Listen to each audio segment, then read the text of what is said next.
আজকে আপনাদের সামনে একটা ভয়ানক তথ্য দিতে চলেছি। ভয়ানক শব্দটা কেন বললাম কিছুক্ষণ পরেই আপনারা বুঝতে পারবেন। এই মুহূর্তে গোটা পৃথিবীর মধ্যে সবথেকে বড় থ্রেট কি জানেন? সেটা হচ্ছে একের পর এক দেশ পরমাণু শক্তিশালী দেশে পরিণত হচ্ছে। এটা পৃথিবীর জন্য সবথেকে বড় থ্রেট। এর থেকেও যদি বড় কোনো থ্রেট হয়ে থাকে, সেটা হচ্ছে যদি কোনো জঙ্গি সংগঠনের কাছে পরমাণু অস্ত্র চলে যায়, তাহলে তার পরিণাম কি হতে পারে একবার কল্পনা করে দেখলেই কিন্তু বুঝতে পারবেন। আর কিছুটা তেমনই ঘটনা ঘটেছিল। গোটা দেশবাসী আতঙ্কগ্রস্ত হয়ে গিয়েছিল যখন পোখরানে ভারতের পরমাণু অস্ত্র সাফল্যের সঙ্গে পরীক্ষার পর পাকিস্তান যখন পাল্টা তাদের পরমাণু শক্তির প্রমাণ দেখালো, তখন বিশ্বের প্রত্যেকটি দেশ কার্যত আতঙ্কগ্রস্ত হয়ে গিয়েছিল। ভারতের পরমাণু শক্তিধর দেশ হওয়াতে পৃথিবীর দেশগুলো কিন্তু আতঙ্ক বোধ করেনি, যতটা আতঙ্ক বোধ তারা করেছে পাকিস্তানের পরমাণু শক্তিধর দেশ হওয়াতে। তার কারণ আপনারা খুব ভালো করেই জানেন যে পাকিস্তান আদতে গণতান্ত্রিক একটা সরকার এমনটা মোটেই বলা যাবে না। মাঝে মধ্যে সেখানে সেনাবাহিনীর অভ্যুত্থান হয়। এছাড়াও তাদের আয়েশায় তারা প্যারালাল একটা সরকার চালায় এবং দীর্ঘদিন ধরে তাদের বিস্তীর্ণ অঞ্চল বিভিন্ন জঙ্গি সংগঠনের হাতে থাকে। সেই কারণে পাকিস্তানের পরমাণু শক্তিধর দেশ পরিণত হওয়াতে গোটা বিশ্ব আতঙ্কিত হয়ে গিয়েছিল। কিন্তু আজকে যে তথ্যটা আপনাদের দিতে চলেছি, সেই তথ্যটা পেলে আপনারা হাসবেন, আনন্দ করবেন, নাকি ভয় পাবেন, সেটা আপনারা পর্বের শেষেই লিখে জানাবেন। শুধু তাই নয়, যদি কোনো কিছু নতুন ইনফরমেশন আপনাদের দিয়ে থাকি এতদিন পর্যন্ত, যদি আমার এফর্ট আপনাদের কাছে গ্রহণযোগ্য বলে মনে হয়, তাহলে অবশ্যই পর্বটিতে একটি লাইক এবং কমেন্ট করে আপনাদের সহযোগিতার হাত বাড়াবেন। আর যারা সাবস্ক্রাইব করেননি তারা সাবস্ক্রাইব করবেন। চলুন শুরু করা যাক একটা অত্যন্ত ভয়ঙ্কর খবর দিয়ে। তালিবান টিটিপি জঙ্গিরা পাকিস্তানের 18 জন পরমাণু গবেষককে কিডন্যাপ করে নিয়েছে। এইটাই বোধহয় এই মুহূর্তে গোটা বিশ্বের জন্য সব থেকে বড় খবর। ভুল শুনছেন না, হয়তো অনেকে আগেও শুনেছেন। টিটিপি জঙ্গি সংগঠন, তেহরিকি-ই-তালিবান, তারা পাকিস্তানের 18 জন পরমাণু গবেষককে একেবারেই নজরবন্দি করে ফেলেছেন এবং পাকিস্তানের একটা পারমাণবিক উৎপাদন কেন্দ্র তারা ইতিমধ্যেই নাকি সেখানে অভিযান চালিয়ে বেশ কিছু তেজস্ক্রিয় পদার্থ তারা নিয়ে চলে গিয়েছে, যা নিয়ে বিশ্বজুড়ে ক্রমশই বাড়ছে আশঙ্কা। দেখুন, আপনারা যদি সেইভাবে দেখেন তাহলে এই খবরটি পাকিস্তানের জন্য সবথেকে বেশি উদ্বেগজনক। তার কারণ এই মুহূর্তে আফগানিস্তানের সঙ্গে যদি দ্বিতীয় কোনো দেশের সবথেকে তলানিতে সম্পর্ক গিয়ে থাকে, সেটা হচ্ছে তাদের প্রতিবেশী দেশ আফগানিস্তান। আর ঠিক অন্যদিকে এই মুহূর্তে যদি আফগানিস্তানের সঙ্গে সবথেকে ভালো সম্পর্ক কোনো দেশের সঙ্গে হয়ে থাকে, তাহলে সেটা হচ্ছে ভারত। সেই অর্থে যদি আপনারা দেখেন তাহলে খবরটা খুব একটা চিন্তার নয়। পাকিস্তানের জঙ্গিদের শায়েস্তা করার জন্যই আফগানিস্তানি অন্যতম হাতিয়ার হয়ে উঠতে পারে ভারতের। সেই কারণেই কাঁটা দিয়ে কাঁটা তোলার নীতিতেই বিশ্বাস করছে ভারতের পররাষ্ট্র দপ্তর। দেখুন, আপনাদের একটা অংশ দেখাচ্ছি। ফের পাকিস্তানের গালে তালিবানি থাপ্পড়। এবার ইসলামাবাদের পরমাণু গবেষকদের অপহরণ করল তেহরিকি-ই-তালিবান বা টিটিপি। ইতিমধ্যেই সমাজ মাধ্যমে অপহৃতদের ভিডিও প্রকাশ করেছে এই সন্ত্রাস গোষ্ঠী। তাদের ছাড়াতে শাহবাজ শরীফের সরকারের সামনে কড়া শর্ত রেখেছে তারা। অন্যদিকে এই ঘটনার পর পাকিস্তানের হাতে থাকা পরমাণু হাতিয়ারের সুরক্ষা নিয়েও উঠেছে প্রশ্ন। কি হয়েছে এবার আপনাদের কিছুটা ভেঙে বলি। পাক সংবাদ মাধ্যমগুলির দাবি অনুযায়ী অন্তত 16 জন পরমাণু গবেষককে অপহরণ করেছে তেহরিকি-ই-তালিবান বা টিটিপি। শুধু তাই নয়, অপহরণের সময় ইউরেনিয়ামের মতো তেজস্ক্রিয় পদার্থও লুট করেছে এই সশস্ত্র গোষ্ঠীর যোদ্ধারা। আপনারা জানেন যে এই টিটিপি তাদের প্রবল রাগ রয়েছে পাকিস্তানের ওপর। টিটিপির হাতে বন্দি এই 16 গবেষককে পাকিস্তানের পরমাণু শক্তি কমিশন নিযুক্ত করেছিলেন বলে জানা গিয়েছে।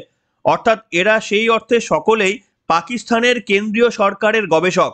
এরা প্রত্যেকেই একটি পারমাণবিক খনি প্রকল্পে কর্মরত ছিলেন। অপহৃতদের মধ্যে একজন রয়েছেন ইঞ্জিনিয়ার।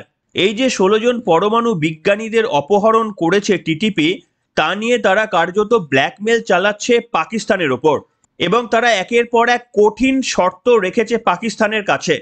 কি কি শর্ত রাখা হয়েছে আসুন আপনাদের বলি। তাদের প্রথম শর্ত হলো অবিলম্বে পাক ফৌজকে তাদের বিরুদ্ধে যুদ্ধ বন্ধ করতে হবে, এটা প্রথম শর্ত। দ্বিতীয় শর্ত হলো পাক জেলে বন্দি টিটিপি নেতা এবং যোদ্ধাদের মুক্তি দিতে হবে, এটা দ্বিতীয় শর্ত। অর্থাৎ আপনারা যদি খেয়াল করে দেখেন, যে কাজে পাকিস্তান এতদিন হাত পাকিয়েছিল, কার্যত সেই কাজেই এখন হাত পাকাচ্ছে কিন্তু আফগানিস্তান। আপনারা জানেন পাকিস্তানের যে সমস্ত জঙ্গি নেতারা রয়েছে তাদের কাজই ছিল অপহরণ করে, সেটা কান্দাহারে বিমান অপহরণ বলুন কিংবা যে কোনো বিষয়ে তারা অপহরণ করে দাবি দাওয়া আদায়ের জন্য একেবারেই এক্সপার্ট। আর ঠিক সেই কাঁটা দিয়েই কাঁটা তোলার কাজটা কিন্তু এই মুহূর্তে করছে আফগানিস্তান। এবং এটা এতটাই একটা ভয়ঙ্কর খবর হতে পারে পাকিস্তানের কাছে, যে পাকিস্তানের জঙ্গিরা কার্যত গোটা পৃথিবীর জন্য কার্যত ত্রাসের সৃষ্টি হয়ে গিয়েছিল, সেই গোটা পাকিস্তান এখন ভয়ে কাঁপছে যে কোনো দিন এই যে ইউরেনিয়াম চলে গিয়েছে টিটিপির হাতে, তারা খুব স্বাভাবিকভাবেই তৈরি করার চেষ্টা করবে শক্তিশালী পারমাণবিক অস্ত্র এই ইউরেনিয়াম থেকে।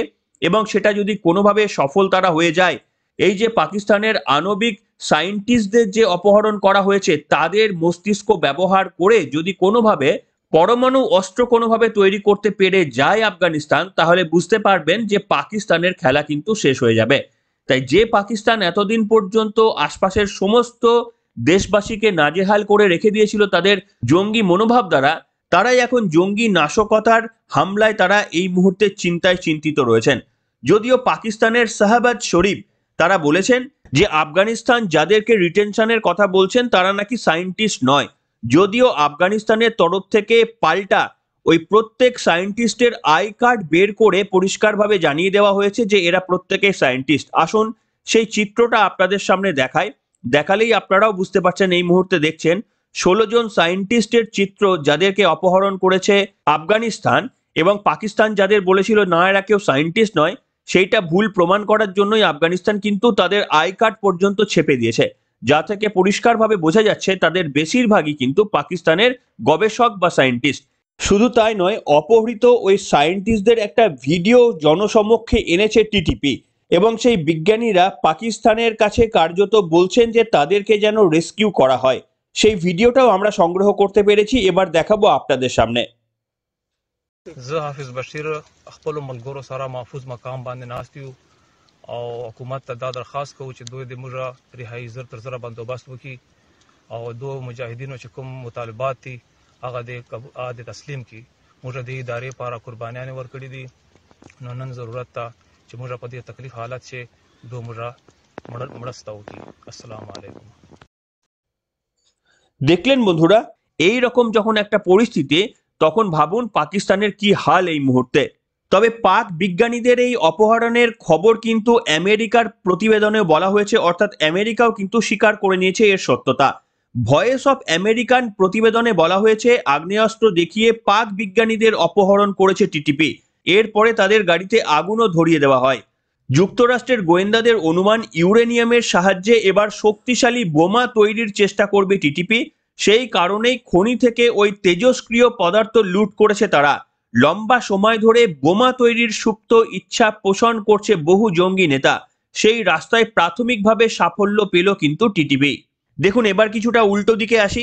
নিশ্চিতভাবে এটা পাকিস্তানের জন্য সব থেকে বেশি চিন্তার কারণ, তার কারণ আফগানিস্তান এবং পাকিস্তানের মধ্যে এই দ্বৈরথে পাকিস্তানই এই মুহূর্তে আফগানিস্তানের সব থেকে বড় শত্রু। কিন্তু যদি কোনো একটা বিশৃঙ্খল দেশ, আফগানিস্তান আর যাই হোক খুব একটা তো সভ্য দেশ নয়, তাই এই রকম একটা দেশের হাতে যদি পারমাণবিক অস্ত্র চলে আসে কিংবা যদি জঙ্গি সংগঠনের হাতে পারমাণবিক অস্ত্র চলে আসে, তাহলে গোটা বিশ্বের কি পরিণতি হতে পারে তা নিয়ে কিন্তু অনেকেই আশঙ্কা প্রকাশ করছেন। এটা যে শুধুমাত্রই পাকিস্তানের থ্রেট এমনটা ছোট করে দেখালেও ব্যাপারটা ভুল হবে। আসলে এটা গোটা বিশ্বের জন্য থ্রেট হতে পারে। জঙ্গি সংগঠনগুলি পরমাণু বোমা তৈরি করে ফেললে দুনিয়া জুড়ে শক্তির ভারসাম্য সেটা পুরোপুরি নষ্ট হয়ে যাবে, সেই আশঙ্কা প্রকাশ করেছে আমেরিকার গোয়েন্দারা। এর আগেও পাক সেনাবাহিনীর হাতে থাকা পারমাণবিক হাতিয়ারের সুরক্ষা নিয়ে বারবার প্রশ্ন উঠেছে। যুক্তরাষ্ট্রের অনেকেই ইসলামাবাদের কাছে আণবিক অস্ত্র থাকাকে অত্যন্ত বিপজ্জনক বলে মনে করে। কাজী বুঝতেই পারছেন যে পাকিস্তানের কাছে পরমাণু অস্ত্র এটা গোটা বিশ্বের জন্য একটা মারাত্মক ভয়ঙ্কর খবর। তার কারণ একটা বিশৃঙ্খল দেশ যারা জঙ্গিবাদকে সমর্থন করে, তাদের হাতে পারমাণবিক অস্ত্র রয়েছে, এরা এটা কতদিন তারা নিরাপত্তার সঙ্গে রেখে দিতে পারবে, না কোনোদিন সেটা জঙ্গি সংগঠনের হাতে চলে যায়, এটাই গোটা বিশ্বের সব থেকে চিন্তার কারণ। তার মধ্যে আবার আফগানিস্তান, তারা ইউরেনিয়াম তেজস্ক্রিয় পদার্থ হাতিয়ে নিয়েছে পাকিস্তান থেকে, এমনকি সায়েন্টিস্টদের পর্যন্ত অপহরণ করে নিয়েছেন। আর এখানে কিন্তু সিঁদুরে মেঘ দেখছে পশ্চিমী দুনিয়া সহ গোটা বিশ্ব। তবে হ্যাঁ, একথা পরিষ্কারভাবে বলা যেতেই পারে যে পাকিস্তানের যে দাদাগিরি, তারা জঙ্গি সংগঠনদের ব্যবহার করে আশপাশের দেশগুলোতে যে ধরনের নাশকতামূলক কাজকর্ম দিনের পর দিন চালিয়ে যায় এবং বিভিন্ন রকমের নিষেধাজ্ঞা সত্ত্বেও তারা জঙ্গি সংগঠনকে মদদ দিতে যে কিছুভাবেই ছাড়ে না। এই যে ধর্মান্ধ, এই যে মৌলবাদী একের পর এক কয়েকটি পশ্চিম এশিয়া দেশ, যার মধ্যে নবতম সংযোজন বাংলাদেশ, এদের মৌলবাদী বা উগ্রবাদিতা সেটাকে হাঁটানোর জন্য এই আফগানিস্তানের মতো আরো একটা মুসলিম দেশেরই প্রয়োজন। এবং এই ক্ষেত্রে আপনাদের মতামত আমি জানাতে চাইবো। দেখুন, যে কোনো মুদ্রার দুটি পিঠ হয়। হ্যাঁ, একথা সত্য যে আফগানিস্তান যদি পরমাণু অস্ত্র তৈরি করে ফেলে তাহলে নিশ্চিতভাবে সেটা একটা চিন্তার কারণ হলেও ভারসাম্য যে পুরোপুরি নষ্ট হয়ে যাবে এটা কি বলা যায়? তার কারণ আপনারা মনে রাখতে পারবেন যে আমেরিকা যখন তাদের সৈন্য আফগানিস্তান থেকে সরিয়ে নিল 2021 সালে, যখন সকলেই ভেবেছিল যে আফগানিস্তান এবার পুরো শেষ হয়ে যাবে, সেই জায়গা থেকে কিন্তু আফগানিস্তান ঘুরে দাঁড়ানোর চেষ্টা করছে। আর পাকিস্তানের মতো এই দেশগুলোকে শায়েস্তা করার জন্য যদি আফগানিস্তানের হাতে পরমাণু অস্ত্র চলেও আসে, তাহলে পাকিস্তান কিছুটা সংযত হয়ে যেতে পারে। জঙ্গিবাদ যে সমর্থনযোগ্য নয়, মৌলবাদে ধোঁয়া দিয়ে যে কোনো রকম দেশ বা বিশ্বের কল্যাণ করা যায় না, সেটা বোঝানোর জন্য অন্তত তাদেরই মতো ভাবনা চিন্তা করা একটি দেশ, তাদের হাতে যদি পরমাণু অস্ত্র চলে যায়, তাহলে যে প্রেশারটা পাকিস্তানের ওপর তৈরি হবে, সেইখান থেকেই কিন্তু তারা এই নাশকতামূলক কাজগুলো বন্ধ করার তবুও চেষ্টা করলেও করতে পারে। তাই এই মুহূর্তে গোটা পৃথিবীর মধ্যে সব থেকে বড় খবর যদি বলেন তাহলে এটাই সব থেকে বড় খবর। তার কারণ একদিকে যেমন আফগানিস্তানি জঙ্গি সংগঠনদের হাতে ইউরেনিয়ামের মতো তেজস্ক্রিয় পদার্থ চলে গিয়েছে, তেমনি আবার তাদের হাতে পাকিস্তানের 16 জন সায়েন্টিস্টও এই মুহূর্তে অপহৃত হয়ে রয়েছেন। তাই তাদের মাথায় বন্দুক ঠেকিয়ে যে তাদের কাছ থেকে ফর্মুলা আদায় করা হবে না, বা তাদের সাহায্য নিয়ে যে পারমাণবিক অস্ত্র তৈরির ব্লুপ্রিন্ট তৈরি করা হবে না, এমন তো নিশ্চয়তা কেউ দিতে পারে না। কিন্তু এই খবরটাকে আপনারা কিভাবে দেখতে পারেন? এক, নিশ্চিতভাবে এটা পাকিস্তানের জন্য গোটা বিশ্বের থেকে সব থেকে বড় থ্রেটের। তার কারণ পাকিস্তানই হচ্ছে পড়শি দেশ, ভারত কিন্তু আফগানিস্তানের পড়শি দেশ নয়, এবং ভারতের সঙ্গে আফগানিস্তানের সম্পর্ক এই মুহূর্তে বেশ মধুর। তাই ভারতের থেকেও এই মুহূর্তে পাকিস্তানের সব থেকে বড় কিন্তু এটা থ্রেট হতে চলেছে। তাই আপনারা কি মনে করছেন, আফগানিস্তানের হাতে এই অস্ত্র যদি চলে যায়, যদি সত্যি সত্যি আফগানিস্তান পরমাণু অস্ত্র তৈরি করতে সমর্থ হয়ে যায়, তাহলে সেটা কি বিশ্বের শক্তি কেন্দ্রের ভারসাম্যকে নষ্ট করতে পারে? সেটা কি গোটা দেশের জন্য বা গোটা বিশ্বের জন্য বিপজ্জনক পরিস্থিতির সৃষ্টি হতে পারে? নাকি পাকিস্তানকে উচিত শিক্ষা দেওয়ার জন্য এমনই একটা ঘটনা হওয়ার দরকার ছিল? কোন দিকটা আপনারা হাইলাইট করতে চাইবেন লিখে জানান আজকের এই পর্বে। এখনকার মতো এখানেই শেষ করলাম। সকলকে অসংখ্য ধন্যবাদ।